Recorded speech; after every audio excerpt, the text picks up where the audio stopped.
Euclid Square Mall was a shopping mall in Euclid, Ohio that opened in 1977 and closed in 2016. If you've clicked onto this video, then you know what today is. It's Monday, Mall Madness. Every Monday I'll be releasing a new video on a defunct or maybe not so defunct mall and its history. Make sure you stick around to the very end of the videos. I'd like to see if you, the viewer, are paying attention. So if you haven't already, hit that subscribe button and smash that notification bell so you get notified of my latest mall video, defunct store, or my Throwback Thursday videos. Leave a suggestion or a comment for a future video. Thanks.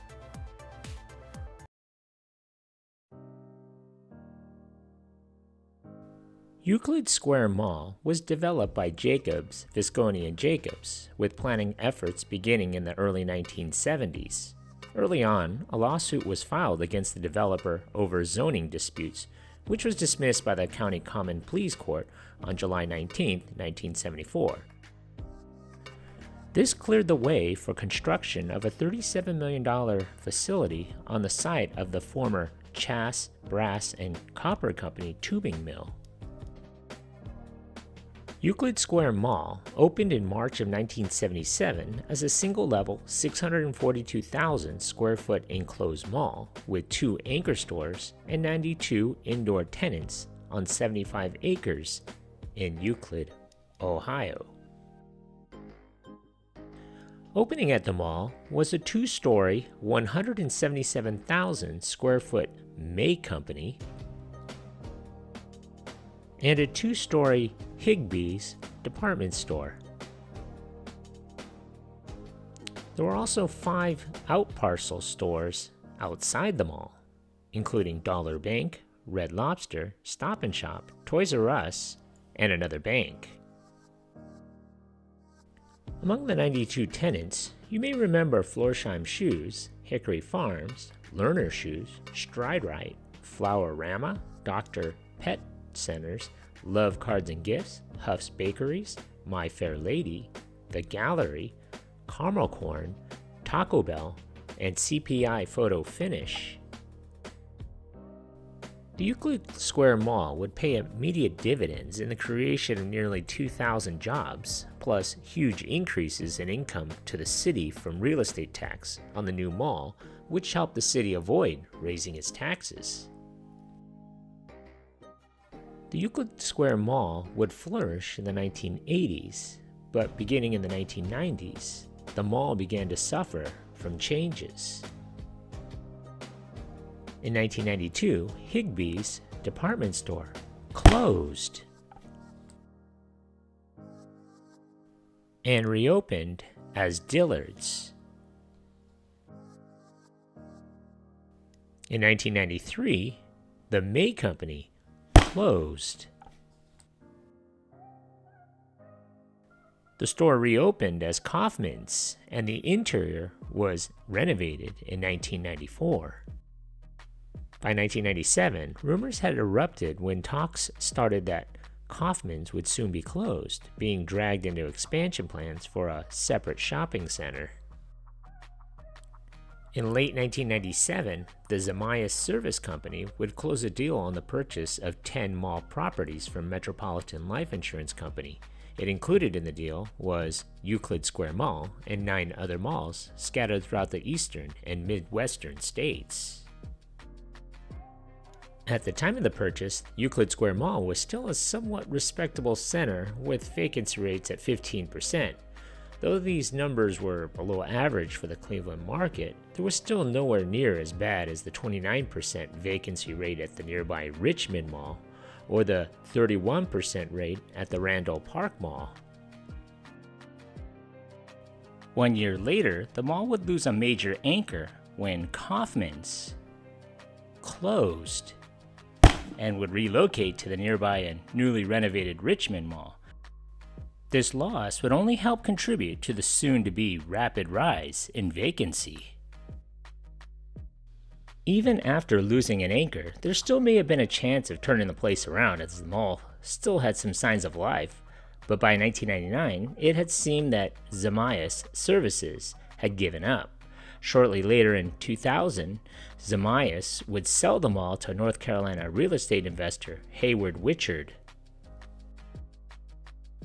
In just a year under Hayward Richard's ownership, vacancy rates soared to 87%.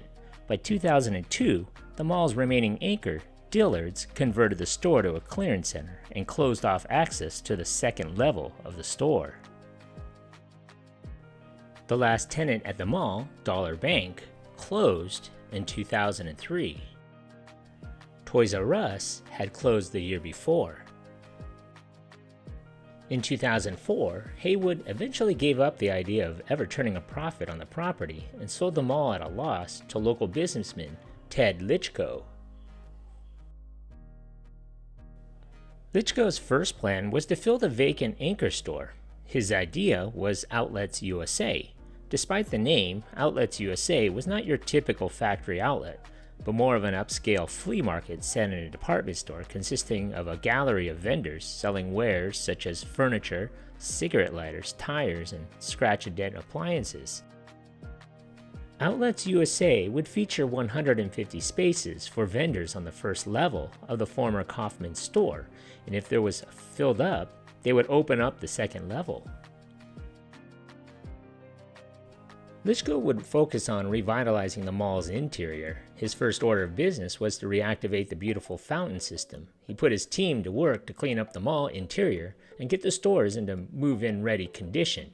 Litchko hoped that the mall could rebound by using a Main Street mix of offices and stores. Litchko even had educational organizations looking into areas of the mall as potential business school campuses. Initially, Litchko's plan would pay off. Outlets USA's grand opening weekend would attract nearly 13,000 customers. The success, however, wouldn't last.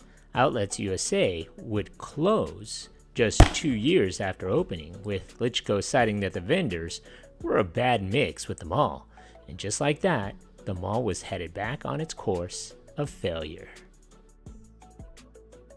By 2010, tenants included Cell City, City Suites Cafe, City Suites Ice Cream, Digital Home Cinema, Express Cuts, Italiano's Bistro, Kim's Nails, Money Mart, Nature Science, Peddler's Exchange, Princess Cakes and Catering, Production Plus, The Doghouse, and Woodside Footwear. The shuttered inline stores began to be replaced by churches, and by 2011 there were 16 such facilities in the mall, drawing about 1,000 people for service on weekends. By July of 2013, there were 24 churches in the mall. On August 27, 2013, it was announced that Dillard's outlet would close in September because its lease was expiring. It was the last remaining store in the mall. Over security and safety concerns, the city of Euclid ordered the shopping center to close in late 2016. The mall would be condemned by the city of Euclid, and a year later, demolition would begin. In September of 2017, Amazon announced plans to build a 650,000 square foot fulfillment center on the site of the mall, employing 1,000 Amazon employees. It paid over $7 million for Euclid Square Mall and the nearby buildings. The company formally announced the fulfillment center project the morning after the land deals closed. Demolition of the former shopping center began later in the year, and the new fulfillment center opened in 2019.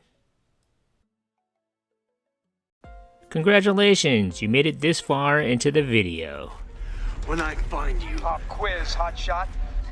So let's see how close you were paying attention to my video. So how many anchor stores closed in this mall? So if your answer was 4, give yourself a hand. You were paying attention. Thanks for watching.